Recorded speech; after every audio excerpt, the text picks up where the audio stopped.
하나님의 교회는 좋은 곳입니다. 감동 있는 예배가 있고 이웃 간의 사랑이 있습니다. 풍성한 나눔이 있고 아름다운 만남이 있습니다. 하나님이 주신 사명이 있는 곳, 성령의 권능이 함께하는 곳, 방황하는 영혼들의 구원의 방주가 되기 위해 믿음과 말씀 안에서 오늘도 빛과 소금의 역할을 다하고 있습니다. 가까운 교회에 나가셔서 예수님을 만나보세요. 꿈과 소망이 있는 밴쿠버 중앙 장로교회.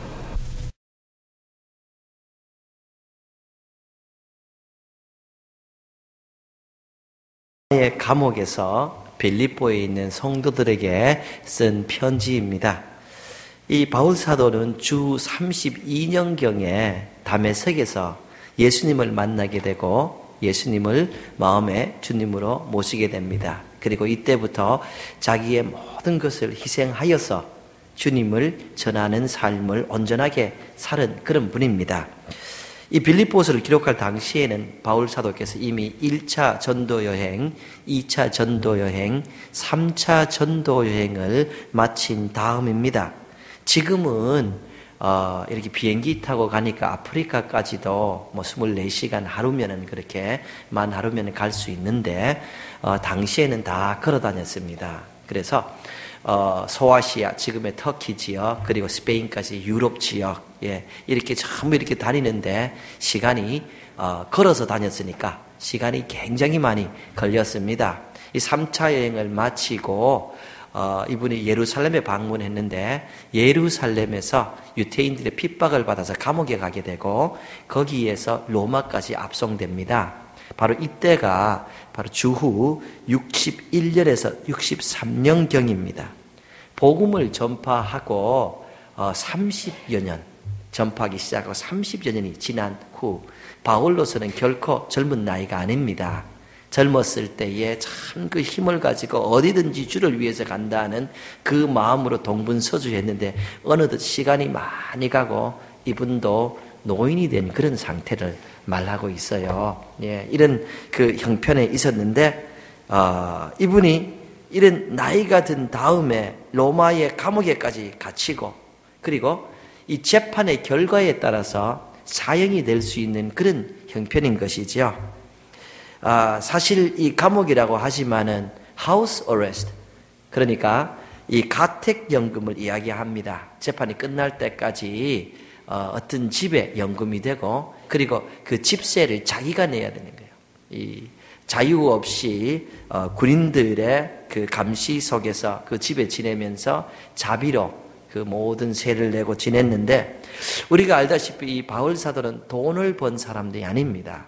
평생에 그렇게 복음을 전파해서 넉넉한 사람이 아니죠. 때로 물질이 부족했을 때는 천막을 만드는 일을 하면서 생활을 했습니다. 그리고 복음을 계속 전파했어요.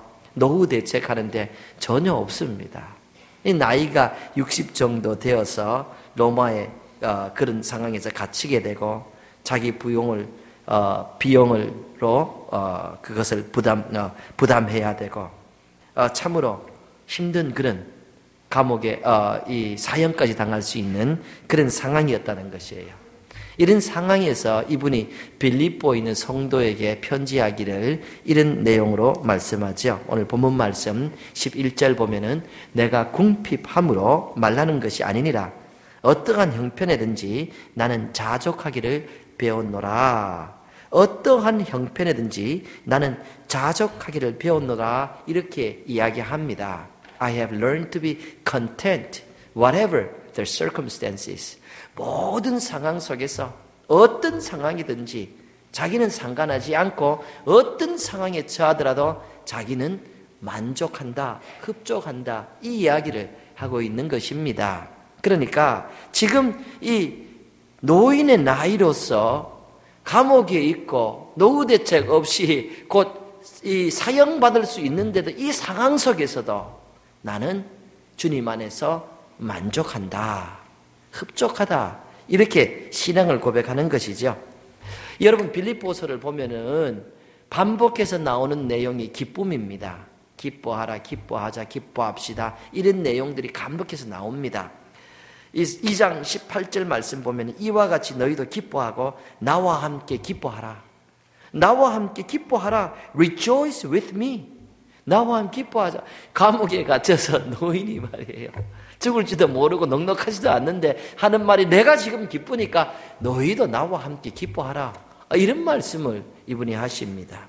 3장 1절에 가보면은 끝으로 나의 형제들아 주 안에서 기뻐하라. 너희에게 같은 말을 쓰는 것이 내게는 수고로움이 없고 너희에게는 안전하니라.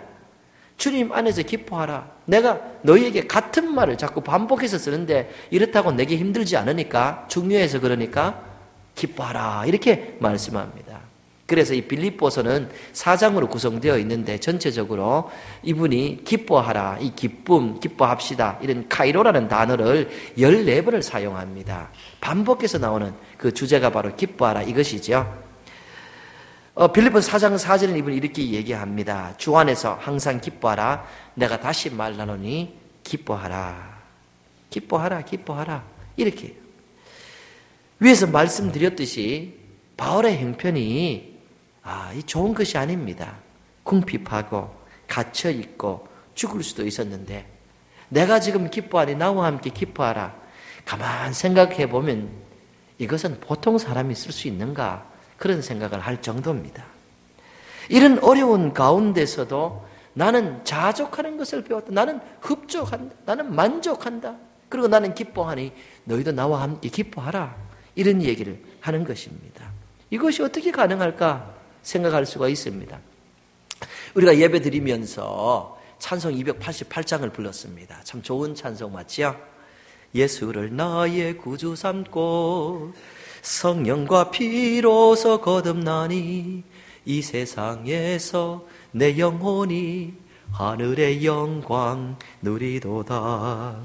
주 안의 기쁨 누림으로 마음의 풍랑이 잔잔하니 세상과 나는 간 곳 없고 구속한 주만 보이도다. 이 내용을 가만 보면은 참 형편이 좋은 사람이 하나님 앞에 이 형편 좋기 때문에 시 한 수 읊은 그것이 노래가 되지 않았나 이런 생각을 합니다. 이 세상에서 내 영혼이 하늘의 영광 누리도다. 이 세상에 살고 있는데 나는 하늘의 영광, 이 세상이 바로 천국 같다 이 말이에요. 이 세상에서 천국 같은 삶을 산다 이렇게 고백하고 있습니다. 세상과 나는 간 곳 없고 구속한 주만 보이도다. 주 안의 기쁨 누림으로 마음의 풍랑이 잔잔하니 주님 안에서 기쁘다는 거예요. 마음에 전혀 요동이 없다는 거죠. 평안하고 하나님 앞에 기뻐하는 삶을 내가 지금 살아간다 이렇게 고백하고 있습니다. 이 보면은 정말 형편이 좋은 사람이 이런 고백했지 않은가 생각할 수가 있는데 사실은 그렇지가 않습니다. 이 곡을 쓴 분은 페니 크로스비라는 여사입니다. 이분은 시각 장애인이었습니다. 생후 6주째가 되던 때에 감기가 심하게 걸렸습니다.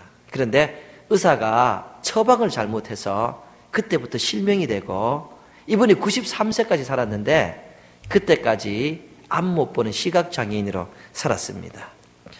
이 맹인이 되었음에도 불구하고 이분이 이런 찬송을 지을 수 있었던 것은 사실 그 할머니와 어머니의 그 수고가 많습니다. 이분 할머니가 끊임없이 성경을 들려주고 사랑해주고 힘과 용기를 주고 어머니도 끊임없이 사랑해주고 돌보았다는 겁니다. 그러니까 이 시각장애인이어서 육체적으로 불편했지만은 할머니와 어머니의 사랑을 듬뿍 받고 생각과 마음만은 건강한 사람으로 이렇게 성장했던 것입니다. 그리고 이 건강한 몸으로 성장해서 이 생각으로 성장해서 이분이 93세까지 살면서 지은 찬송의 수가 8천여 곡 된다고 합니다. 어떤 기록을 보니까 9천여 곡 된다는데 8천여 곡 된다는 기록들이 더 많아서 더 많은 기록적으로 8천여 곡 이렇게 찬송을 지었다는데 여러분 우리가 이렇게 부르고 있는 찬송가에서도 이분이 작사한 이 찬송을 많이 찾아볼 수가 있습니다. 예를 들어서 찬양하라 복되신 구세주 예수 이분이 작사한 것입니다. 주의 음성을 내가 들으니 사랑하는 마리일세. 이분 시입니다. 주가 맡긴 모든 역사 내가 모두 막지고 밝고 밝은 그 아침을 당할 때. 마찬가지고요. 너의 죄 흉악하나 눈과 같이 이겠네. 이 외에도 상당히 많은 찬송가 이분이 지었고, 이 찬송가에 있습니다. 이 찬송가 찾아보면은 그 위에 F. 크로스비라고 이렇게 쓰여 있지요. 조금 전에 제가 불러드렸던 그 예수로 나의 구주 삼고 이 곡 이분이 지었다고 말씀드렸습니다.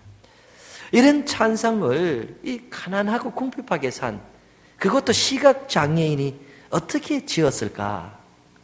이 내용이 그냥 슬픔이 아니라 하늘의 영광 누리도다, 이 기쁨에 가득 찬 이런 찬송이 보통 사람이 할 수 있을까? 그런 생각을 하게 하는 것이죠.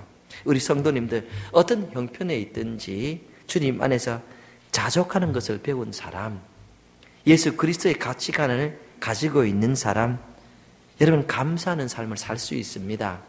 찬양하는 삶을 살 수 있고 기쁨의 찬양을, 또 행복한 삶을 살 수 있는 것을 믿으시기를 바랍니다. 우리 찬송가 중에 우리 설교 중에 제가 찬송을 자주 하는데요. 여러분 이 찬송도 우리 같이 한번 불러봐요. 좀 경쾌하게 좀 빨리 좀 쳐주세요. 예수를 나의 구주 삼고 성령과 피로써 거듭나니 이 세상에서 내 영혼이 하늘의 영광 누리도다. 이것이 나의 간증이요 이것이 나의 찬송일세. 나 사는 동안 끊임없이 구주를 찬송하리로다. 온전히 주께 맡긴 내 영, 사랑의 음성을 듣는 중에 천사들 왕래하는 것과 하늘의 영광 보리로다. 이것이 나의 간증이요 이것이 나의 찬송일세. 나 사는 동안 끊임없이 구주를 찬송하리로다. 그동안에 다른 맹인 동료 교사와 결혼을 했습니다. 그리고 아이를 낳았는데 그 아이가 또 하늘나라로 가버렸어요. 얼마나 이 아픈 것을 많이 경험한 분인지 모릅니다. 그래서 사람들이 고난의 여사다 이렇게 불렀다고 합니다. 그런데 정작 이분은 스스로를 그렇게 생각하지 않았다고 합니다. 이분은 이런 말씀을 하셨습니다. 하나님은 내 시력을 거두어 가신 대신 영안을 뜨게 하셔서 하나님의 능력으로 내가 일생일하게 하셨음을 나는 믿습니다. 제가 눈이 밝아서 세상의 것을 장애를 받았다면 그렇게 많은 찬송시는 쓸 수 없었을 것입니다. 그리고 이런 말씀도 하셨다고 합니다. 나는 내 눈을 멀게 한 그 사람을 만난다면 그에게 많은 감사를 드리겠습니다. 보통 사람은 좀 넘는 것 같아요. 사랑하는 성도님들, 주님 안에서 자족하는 가운데서 우리는 감사하며 살 수 있습니다. 행복하게 살 수 있습니다. 이것이 나의 간증이요 이것이 나의 찬송이요 하면서 끊임없이 찬양하며 우리는 살아갈 수 있는 하나님의 사람인 것을 믿습니다. 아멘. 이 자족 그 내용에 대해서 바울 사도 계속 말씀하시는데요. 제가 읽어드립니다. 나는 비천에 처할 줄도 알고 풍부에 처할 줄도 알아 모든 일 곧 배부름과 배고픔과 풍부와 궁핍에도 처할 줄 아는 일체의 비결을 배웠노라. 이 바울 사도께서는 비천에 처할 줄도 알고 풍부에 처할 줄도 안다. 배부름과 배고픔과 풍부와 궁핍이 그에게는 전혀 상관이 되지 않았다는 거예요. 어떤 상황 속에서도 자기는 흡족하게 만족하게 하며 하나님 안에서 행복하게 살 수 있다, 이 말씀을 하고 있는 것입니다. 왜 그런가? 이 변화하는 상황 속에서도 자족하는 일체의 비결을 배웠기 때문이다 고백하고 있는 것입니다. 여러분 어떤 분들을 보면은 하나님을 잘 섬기다가 형편이 갑자기 좋아진다 이렇게 하면은 그 겸손하던 마음이 어디 가고 교만해지는, 자기는 안 그렇다고 그러는데 이 말하는 스타일부터 교만이 가득하고, 그리고 때로는 하나님을 떠나가기도 합니다. 안타깝게도 사실 이런 분들은 풍부에 처하는 것을 배우지를 못했습니다. 우리가 잘 아는 다윗을 보세요. 어린 목동이 때였나, 그리고 사울에게 쫓기었을 때였나, 그리고 큰 왕이 되어서 130만이라는 어마어마한 군대를 부릴 수 있는 권력이 있는 왕이었을 때나 한 가지 마음을 가지고 여호와는 나의 목자시니 내가 부족함이 없습니다.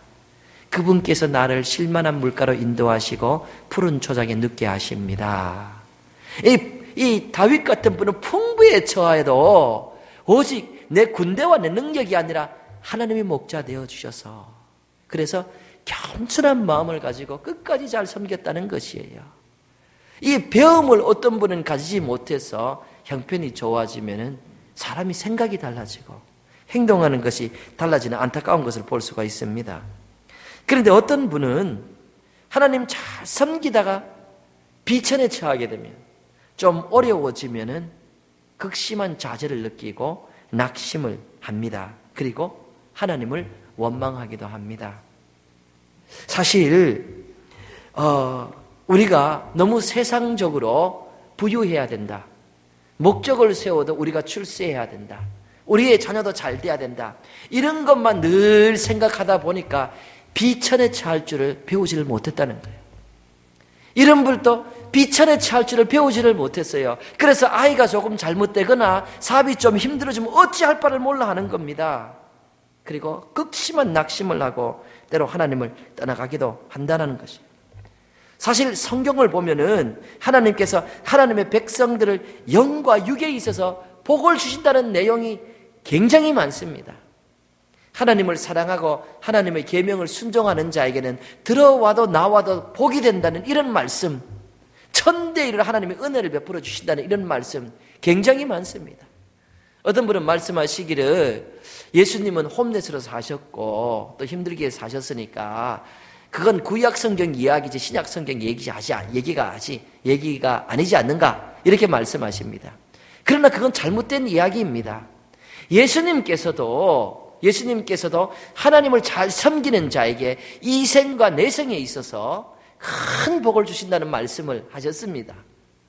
이 마가복음 10장 29절 30절을 보면은 예수께서 이르시되 나와 복음을 위하여 집이나 형제나 자매나 어머니나 아버지나 자식이나 전토를 벌인 자는 현세에 있어 집과 형제와 자매와 어머니와 자식과 전토를 100배나 받되 내세에 영생을 받지 못할 자가 없느니라.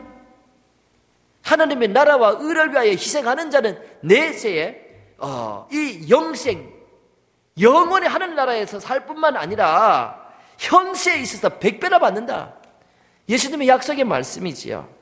영어로 보면 No one who has left home or brothers or sisters or mother or father or children or fields for me and the gospel will fail to receive 100 times as much in this present age. In this present age, 현재, 이 현 시대에 100배의 상을 받는다라고 말씀하고 있는 것입니다. 하나님께서 하나님에게 순종하는 자에게 영혼이 잘된 같이 범사가 잘 되도록 축복하신다, 성경 내용입니다.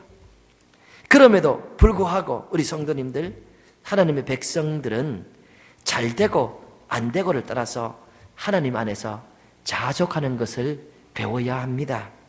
잘 될 때 겸손하는 것을 배워야 되고 안 될 때도 주님 안에서 용기를 갖는 것을 배워야 합니다. 그것이 은혜입니다. 내가 참 어려운 상황 속에서 행복을 느낀다.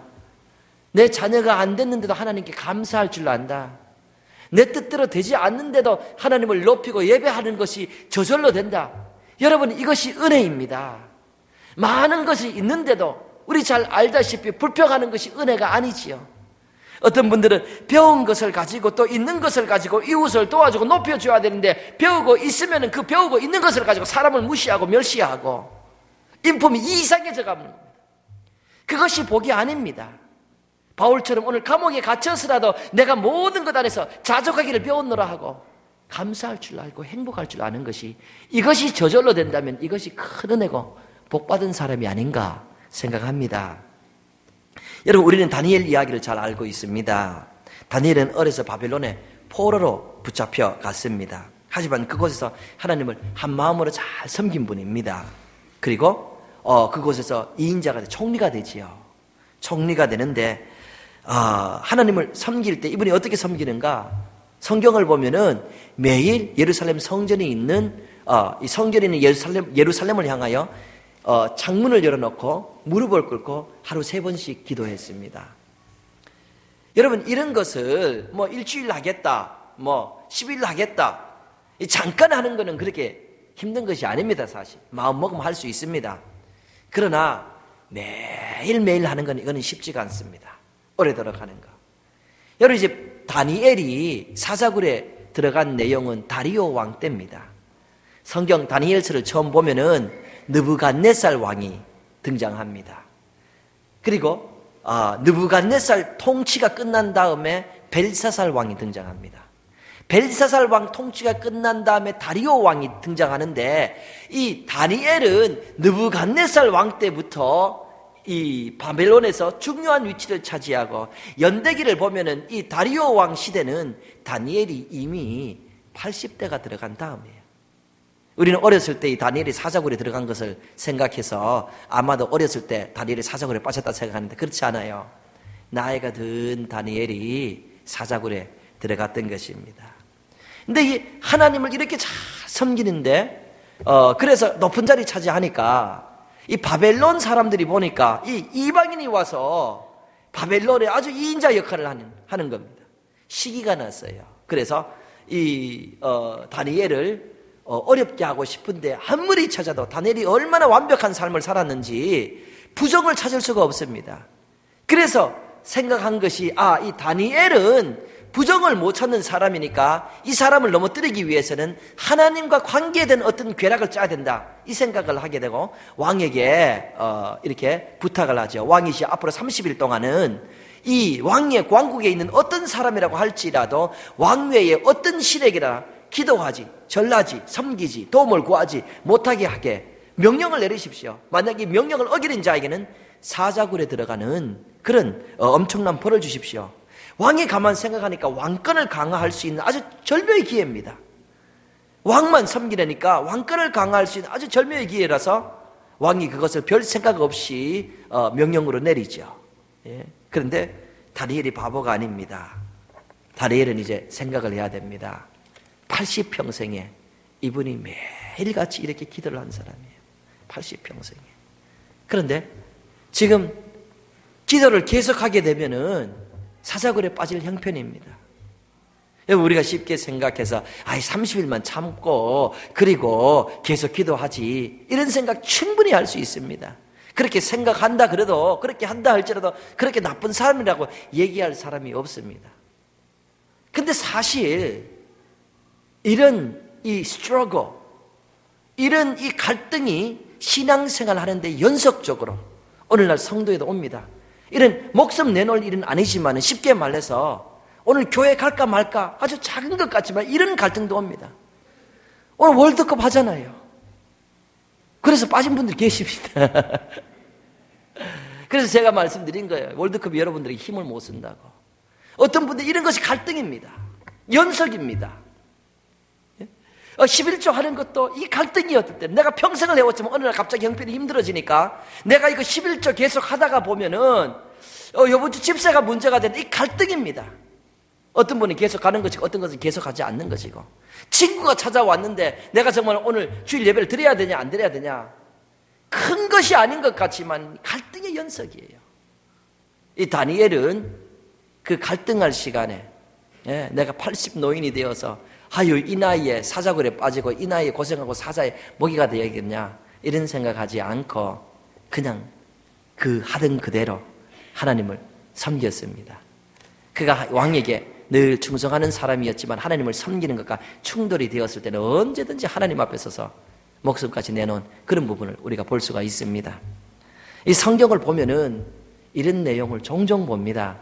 손해볼 것 같은데, 하나님 섬기면 손해볼 것 같은데 하나님 섬기고 보니까 하나님 오히려 더 큰 복을 주셨다. 지금 하나님 말씀대로 하면은 우리는 메뚜기라 가나안에 들어가서 다 죽을 것 같은데 들어가 보니까 하나님께서 먼저 가서 일하셔서 가나안을 정복하더라. 이런 이야기는 많이 찾아볼 수가 있습니다. 그런데 우리 성도님들, 오늘 이 다니엘의 이야기에서 다니엘이 사자굴에서 건짐을 받지 못하고 만약에 사자굴에서 사자들에게 찢겨 죽었다, 그것을 만약에 가정한다면은 여러분 어떻게 생각하시겠습니까? 다니엘이 믿음을 지키다가 사자굴에서 죽었다 하면은 여러분과 제 신앙에 이 내용이 걸림돌이 되겠습니까? 생각해 볼 필요가 있습니다. 하나님이 돕지 않으면은, 구원하지 않으면은 걸림돌이 되겠는가? 그렇지 않습니다. 참 신앙은 하나님의 구원을 바라는 것입니다. 그러나 구원하지 않으시더라도 나와 내 집은 하나님만 섬기겠습니다. 이것이 참 신앙입니다. 이것이 좋을 때나 좋지 않을 때나, 비가 올 때나 눈이 올 때나 날씨가 장할 때나 나와 내 집은 하나님만 섬기겠습니다. 이것이 신앙이죠. 다니엘의 세 친구도 마찬가지입니다. 느부갓네살 왕 때 이 신상을 크게 만들고 사드락, 메삭, 아벳느고에게 말하는 것입니다. 여기에 절하면은 살려준다. 절하지 않으면은 쇠를 녹일 수 있는 풀무불에 너희 던질 것이다. 그러면 누가 너희를 구원하랴? 사드락, 메삭, 아벳느고가 대답하지요. 우리 하나님은 우리를 능히 이 풀무불에서 구원할 수 있을 줄로 믿습니다. 그리고 그렇게 하실 겁니다. 그러나 그리 아니하실지라도 우리는 왕이 만드는 신상에 절하지 않고 우리 하나님만 섬기겠습니다. 너무 잘 알려진 그런 내용이지요. 그러나 이게 신앙입니다. 이것이 참 신앙입니다. 하나님께서 내가 원하는 대로 하지 않는다 그럴지라도 어떤 환경 속에서도 하나님을 섬기고 하나님만 예배하겠습니다 하는 것이에요. 오늘 하나님께서 내 기도를 들어주지 않고 내 사업을 내가 기도한 대로 열어주지 않으며 내 자녀가 내가 원하는 대로 성공하지 못한다고 할지라도 주님 안에서 자족하는 것, 이게 바울 사도가 말하는 비결이다 하는 말씀이지요. 바울이 아팠지 않습니까? 너무너무 아파서 하나님 앞에 기도한 내용 우리 다 알고 있습니다.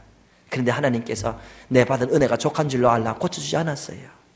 바울은 그러한 것 가운데서도, 그런 아픔 가운데서도 하나님 안에서 자족함을 배우고 하나님께 영광 돌리는 그런 모습, 이것이 신앙이다라는 것입니다. 여러분 본문으로 돌아옵니다. 4장 11절 말씀 다시 보시면은 내가 궁핍함으로 말하는 것이 아니라 어떠한 형편이든지 나는 자족하기를 배웠노라 라고 말하고 있습니다. 나는 어떠한 형편이든지 자족하지 하는 것을 배웠다. I have learned to be content whatever the circumstances. I have learned. 배웠다라고 말씀합니다. 여기에서 이 배웠다라는 표현은 에마thon이라는 그릭 원어를 사용한 것인데, 이 말은 그냥 책 보고 배웠다, 누가 가르쳐서 배웠다 이런 말이 아닙니다. 이 말은 자기가 경험을 통해서 습득하고 그리고 이것이 습관화되었다 이 말입니다. 누가 가르쳐 준 것이 아니라 인생을 살다가 그 경험 속에서 절로 배우게 되고 그리고 그 배움이 많다 보니까 습관화된 거예요. 그래서 현재 이 빌립보서를 쓸 당시에 그런 감옥에 있었지만은 이 하나님 안에서 자족하는 것이 힘들지 않았다는 거예요. 그냥 그대로 습관화되었다 이 이야기를 하는 겁니다. 그런데 바울 사도께서 하시는 말씀, 이것은 내 힘으로 되는 것은 아니다. 내 능력으로 된 것이 아니다. 내가 인생 살아보니까 내 삶이 아무리 어렵더라도 하나님이 도와주신다. 이 도와주심이 있어야 내가 하나님 안에서 감사하고 하나님 안에서 이 자족하는 것을 배웠다라고 말하는 거죠. 그래서 4장 13절 그 아래 구절을 보면은 내게 능력 주시는 자 안에서 내가 모든 것을 할 수 있느니라. I can do everything through him who gives me strength. 예수 그리스도 안에서 주님이 힘을 주시니까 내가 어떤 상황도 이기고 그 상황 속에서도 자족하며 살아간다. 이렇게 이야기하고 있는 것입니다. 사랑하는 성도님들, 여러분 그렇지 않습니까? 돌아보면은 하나님의 은혜가 있다는 거 우리 다 이해하지 않습니까? 하나님께서 여러분이 이런 경험을 자꾸 하다 보면은 웬만한 일은 걱정거리가 안 됩니다. 그런데 그런 경험이 부족할 때에 조그만 일이 있더라도 우리는 큰 걱정을 하게 되는 것이지요. 여러분, 바울은 이런 경험을 수없이 하다 보니까 하나님의 도움을 늘 경험하게 되고 그리스도 안에서 자족함을 배웠기 때문에 감옥에서 이렇게 내가 너희는 기뻐하기를 원한다. 나와 같이 기뻐하라. 이렇게 말했던 것입니다. 이것이 참 옳은 삶이기 때문에 사랑하는 디모데에게 편지하면서 이런 글을 쓰죠. 우리가 세상에 아무것도 가지고 온 것이 없음에 또한 아무것도 가지고 가지 못하리니 우리가 먹을 것과 입을 것이 있은즉 족한 줄로 알 것이니라. 우리가 세상에 왔는데 아무것도 가지고 오지 않고 아무것도 가져갈 수 없다. 먹을 것과 입을 것이 있은즉 족한 줄로 알라. 만족하고 행복하게 살아라. 이렇게 얘기하죠. 근데 사실 저 같은 입장에서도 때로 옷을 입기 위해서 옷장에 가보면은 옷이 왜 그렇게 많은지 몰라요. 근데 사실 입을 옷은 별로 없어요. 입고 싶은 옷은 별로 없는데 왜 옷이 그렇게 많은지 몰라요. 신발도 왜 그렇게 많은지 몰라요. 내 한 몸에 옷이 몇 벌이나 되고 말이에요. 이 한 몸에 신발이 몇 컬러나 되는지 모릅니다. 안경도 눈이 자꾸 이렇게 좋아졌다 나빠졌다 하니까 안경을 몇 컬러에 또 맞췄어요. 안경이 자꾸 바뀌어요. 안경도 몇 컬러인지도 모르고. 책도 말이에요. 엄청 버렸어요. 엄청 버렸는데 책이 맨날 쌓여요. 내 한 몸에. 이불도 내 한 몸을 위해서 필요하고, 사무실 하면 기타도 있습니다. 자동차도 있고 말이에요. 배급은 내 한 몸에 이런 것이 이렇게 많아요. 내가 분명히 이 땅에 올 때에 발가벗고 왔고 갈 때 아무것도 못 가져가는데 내 한 몸에 참 많은 것이 있구나. 여러분도 그렇지 않습니까? 없다 해도 집에 가 옷장 보세요. 옷이 왜 그렇게 많고 신발이 왜 그렇게 많고 말이에요. 책 좀 보는 분은 책들이 왜 그렇게 많고 내 한 몸을 위해서 넥타이가 정말 수도 없이 많아. 얼마나 많은지 몰라요. 사랑하는 성도님들, 우리에게 이미 있는 것이 많습니다. 먹을 것과 입을 것이 있는지 족한 줄로 아는 것이, 그 상황 가운데서 행복을 아는 것이, 이것이 은혜고 이것이 복받은 사람의 모습이다 하는 것입니다. 오늘 제가 마지막으로 찬양 하나 더 소개하고 말씀을 마치겠습니다. 나의 갈 길 다 가도록 예수 인도하시니. 좋은 찬송이죠. 예? 나의 갈 길 다 가도록 예수 인도하시니 내 주 안에 있는 긍휼 어찌 의심하리요. 믿음으로 사는 자는 하늘 위로 받겠네. 무슨 일을 만나든지 만사 형통하리라. 무슨 일을 만나든지 만사 형통하리라. 자기 갈 길 다 가도록 주님 인도하신다는 거예요. 믿음으로 살다 보니까 하늘에서 하나님께서 늘 위로해 주시고 도와주신다는 거예요. 어떤 일이 있어도 만사 형통한다. 사실 이 만사 형통한다는 이 말은 원어를 보면은 이렇게 된 것이 아니고 예수님께서 잘해서 도와주신다 이 말입니다. 이 말을 이렇게 해석을 한 겁니다. 내 갈 길 다 하도록 하나님을 믿는 삶을 사니 내 어려울 때도 하나님께서 위에서 위로해 주시고 나를 도와주시니 내가 어찌 의심하고 낙심하며 살리러, 이겁니다.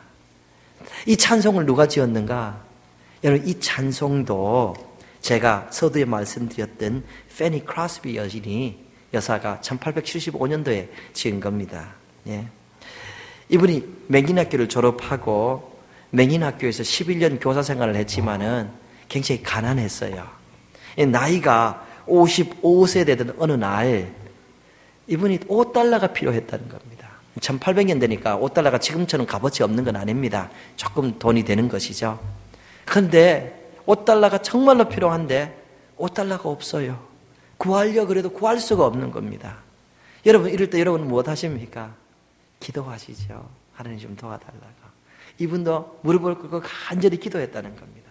근데 그 기도가 마치고 어떤 분이 이 크로스비 여사의 집을 방문했습니다. 무슨 뜻이 있어서 방문한 것이 아니라 그 집 앞을 지나다가 그냥 유명한 찬송 시인이 있다 그러길래 한번 인사하러 왔다면서 우연히 들린 겁니다. 그런데 이분이 들려서 인사하고 떠나가면서 $5를 지어주고 가는 거예요. 그 $5를 받고 이 크로스비 여사가 너무 감격이 되고 너무 하나님 앞에 감사해. 심히 고단하고 영혼 매우 갈하나 나의 앞에 반석에서 샘물 나게 하시네. 나의 앞에 반석에서 샘물 나게 하시네. 그래요. 우리 성도님들, 여러분의 갈 길 다 가도록 주님 인도하십니다. 우리 믿음 가지고 살다 보면 하나님께서 하늘에서 위로하여 주시고 도와주십니다. 모든 상황 속에서 자족하며 행복을 하며 살아갈 수 있습니다. 여러분을 예수님의 이름으로 축복합니다. 아멘. 일어나셔서 마지막 찬송하십니다. 하나님의 교회는 좋은 곳입니다.